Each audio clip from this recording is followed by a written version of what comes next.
The key to fluent English that most students don't use. If you speak with a lot of pauses and hesitations, but you want to speak fluently and naturally like a native speaker, the secret is learn to think in English. Many English students say, "It's too difficult. I don't know enough English words. I need to think in my native language and translate." However, thinking in your native language and translating results in sentences that don't sound natural in English because the sentence structure is often different in English and your native language.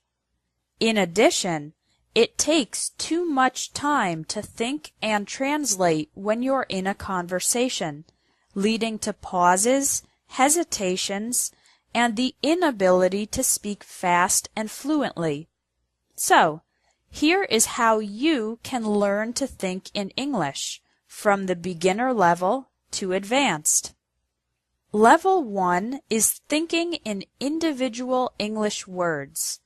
For example, when you wake up in the morning, think of words like bed, toothbrush, bathroom, eat, banana, coffee, clothes, and shoes. Then, when you go to work, think of words like car, job, company, desk, computer, paper, pencil, colleague, and boss. During the day, continue to think of the individual English words for everything you see, hear, and do. Try this exercise right now. Look around you and think of all the English words you can. I'd imagine you can think of at least 10 words. Level 2 is thinking in complete English sentences. On this level, you think in complete phrases and sentences during the day. When you're eating lunch, think, "I'm eating a sandwich. My friend is drinking soda. This restaurant is very good." When you're watching TV, think, "That actress is beautiful. The journalist has black hair. He's talking about politics." It's okay if the sentences are very simple. The most important part is to practice and develop the habit of thinking in complete sentences.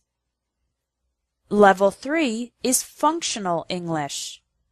On this level, you imagine having to use English for everything that you need to do. After every time you speak in your native language, think of how you would say that in English. For example, how would you buy a train ticket or order a drink in an English-speaking country? "A round-trip ticket to Central Station, please. Could I have a lemonade with no sugar?" This helps develop your English for real-life situations, even though you are only thinking and not speaking. If during this exercise you don't know how to say something, check your dictionary later. If you do this kind of mental practice regularly, you will develop the ability to use English in any everyday situation. Level 4 is narrative English, telling a story or speaking for a long time in English. It's best to do this exercise when you have some time, like when you're waiting in line or taking public transportation. Think of a memory or story that you would like to tell an English-speaking friend. Then, tell the story in your head in English. Because you are only thinking, not speaking, you can relax and do your best without all the pressure of a real conversation. I hope you can see that you don't need to be super advanced to learn to think in English. You can start today.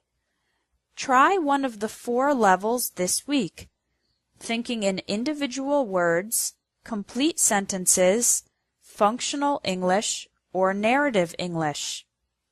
Thinking in English is the biggest tip for increasing your fluency because it makes you more confident and helps you speak more easily without hesitation. The next lesson is about correcting your English errors. You'll learn 5 of the most common English errors, and I'll explain how to fix them.